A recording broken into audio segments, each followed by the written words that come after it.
The fluorescent lights of Metro Tech Solutions' conference room seemed particularly harsh that morning. I adjusted my blazer, still a bit loose after my 3-month hospital stay, and tried to focus on my boss Richard Thompson's face as he delivered what he clearly thought was my professional eulogy. Performance issues, extended absence, company priorities. The words floated around me like leaves in autumn. But I wasn't really listening. Instead, I was thinking about the irony of it all. How just 6 months ago, I had landed MetroTech its biggest medical technology contract in history, the very contract that had eventually saved my life. My name is Emily Chen, and at 34, I never expected to be both a cutting-edge biomedical engineer and a cancer survivor in the same year. But life has a way of writing stories we never see coming. Are you even listening, Emily? Richard's sharp tone cut through my thoughts. His perfectly pressed suit and manicured nails screamed of the success he'd built on others' work, my work. Yes, Richard, I understand perfectly. My voice was calm, steadier than I expected. You're terminating my position due to my extended medical leave. He smiled, that practiced corporate smile that never reached his eyes. Let's call it a mutual parting of ways. Your condition has clearly impacted your ability to maintain the standard of excellence MetroTech demands. Around the conference table, my colleagues, people I'd worked alongside for 5 years, suddenly found their notebooks fascinating. All except Jessica from marketing, who couldn't quite hide her smirk. She'd been gunning for my project director position since day one. Your medical leave has cost the company significant delays, Richard continued, warming to his theme. The Morgan Hospital contract alone has been proceeding exactly on schedule. I interrupted quietly, as per the weekly reports I submitted from my hospital bed. Richard's jaw tightened. He hated being interrupted. Reports that needed extensive revision and oversight. Jessica has been instrumental in keeping things on track. Ah, there it was. Jessica's smirk widened into a full smile. I thought about the nights I'd spent in my hospital room, laptop balanced on my knees, refining the neural interface algorithms for the new surgical guidance system. The nurses had scolded me, saying I needed rest. But the work had given me purpose during the darkest days of my treatment. Of course, I said, reaching for my laptop bag. I'll clean out my office immediately. That would be best. Richard stood, signaling the end of the meeting. Security will escort you. Standard procedure, you understand. As if I might what? Steal the technology I'd invented? The irony would have made me laugh if it weren't so painful. I was halfway to the door when it swung open and my heart nearly stopped. Dr. Catherine Morgan, Chief of Surgery at Morgan Memorial Hospital and our $50 million contract holder, stood in the doorway. Her elegant gray suit contrasted sharply with the memory I had of her in surgical scrubs, leaning over me 4 months ago, telling me they'd caught the cancer just in time. Emily. Her warm smile froze as she took in the scene. The security guard, my laptop bag, Richard's carefully blank expression. I hoped I'd find you here. I wanted to discuss the neural response modifications you suggested during your last treatment session. They're absolutely brilliant. Richard's head snapped up. Treatment session. Dr. Morgan's eyebrows rose. Yes, Emily didn't tell you. She refined the entire surgical guidance interface during her chemotherapy. Said all that time in the scanner gave her new insights into neural mapping. She turned to me. Those modifications you suggested? They've reduced surgical error rates by 47% in initial trials. The medical board is astounded. The silence in the room was deafening. I could practically hear the gears turning in Richard's head as he realized what he'd done, what he'd lost. Emily was just, he began, being fired. I finished for him. For taking too much medical leave, while redesigning your surgical system. During my cancer treatment, at your hospital, each period felt like a nail in Richard's professional coffin. Dr. Morgan's warm smile turned arctic. Is that so? She placed her briefcase on the conference table with deliberate care. Well, that's fascinating timing, considering I came here today to discuss expanding our contract. The medical board was so impressed with Emily's innovations. They wanted to implement the system across our entire hospital network. $100 million deal minimum. Jessica's smirk had vanished. Richard's face had gone from red to white so fast it was almost impressive. Perhaps we should discuss this in my office, he suggested weakly. Oh, I don't think that will be necessary. Dr. Morgan's voice could have frozen hydrogen. Emily, would you join me for coffee? I believe we have a great deal to discuss about your future, and Metro Texas' future too, though that may need to be discussed with my lawyers present. I stood there for a moment, looking at the faces around me. These people who had been my colleagues, who had watched me work myself to exhaustion building something revolutionary, who had said nothing as I was cast aside. I'd love to, I said, shouldering my laptop bag. I know a great place just down the street.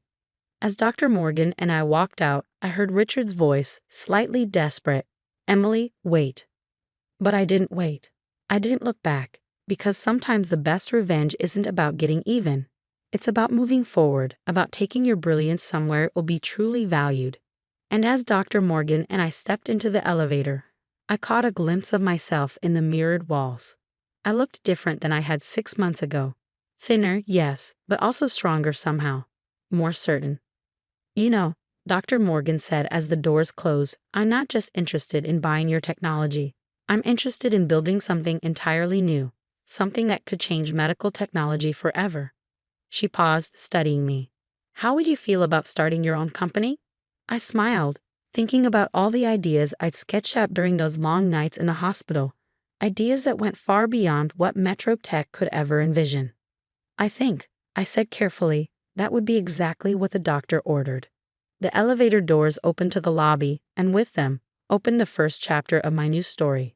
Richard and Metro Tech were already fading into the past, becoming nothing more than a reminder that sometimes our worst moments can lead us to our greatest opportunities. But this was just the beginning.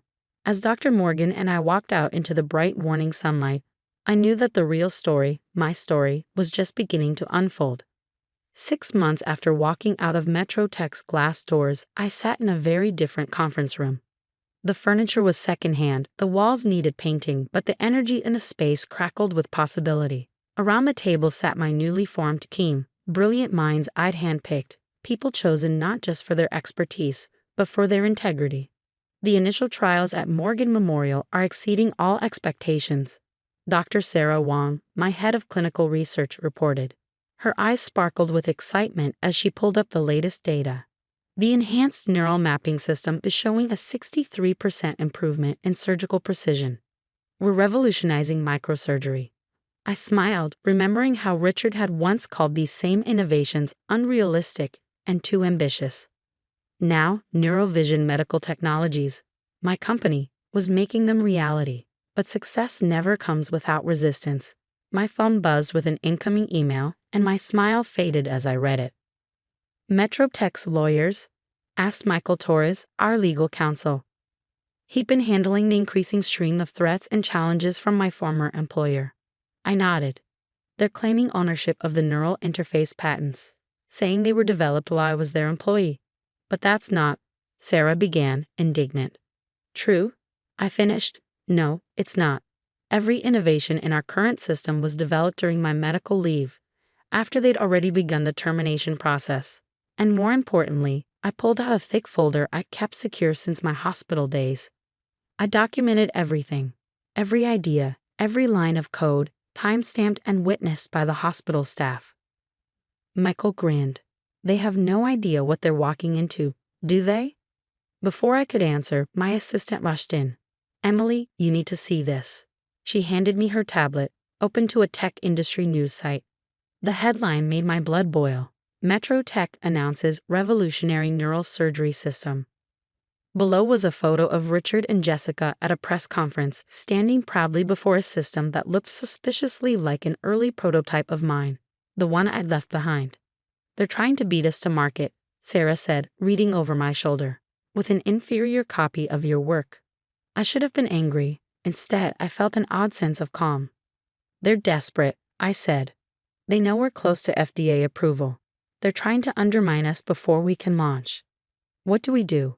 Asked James Chen, our head of development.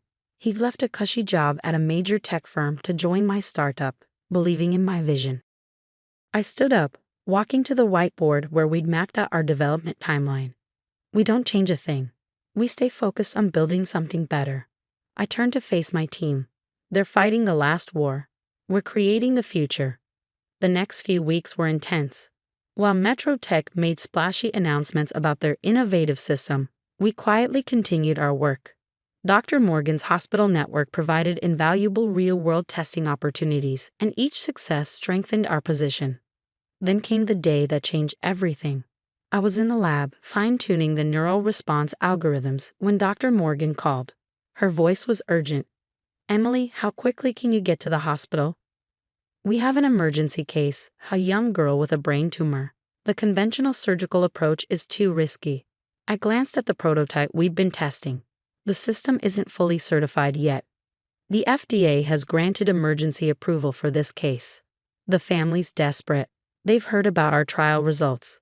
2 hours later, I stood in Morgan Memorial's advanced surgical suite, watching as Dr. Morgan used our system to navigate through the delicate tissues of 8-year-old Sophie Martinez's brain. The neural interface provided unprecedented precision, showing pathways and dangers invisible to the naked eye. The surgery lasted 9 hours. When Dr. Morgan finally emerged, her smile told us everything we needed to know. "Complete success," she announced to the waiting family. "The tumor is gone, with minimal impact to surrounding tissue." As the parents wept with joy, I felt a hand on my shoulder. It was Dr. Morgan. "This," she said quietly, "is why we do what we do."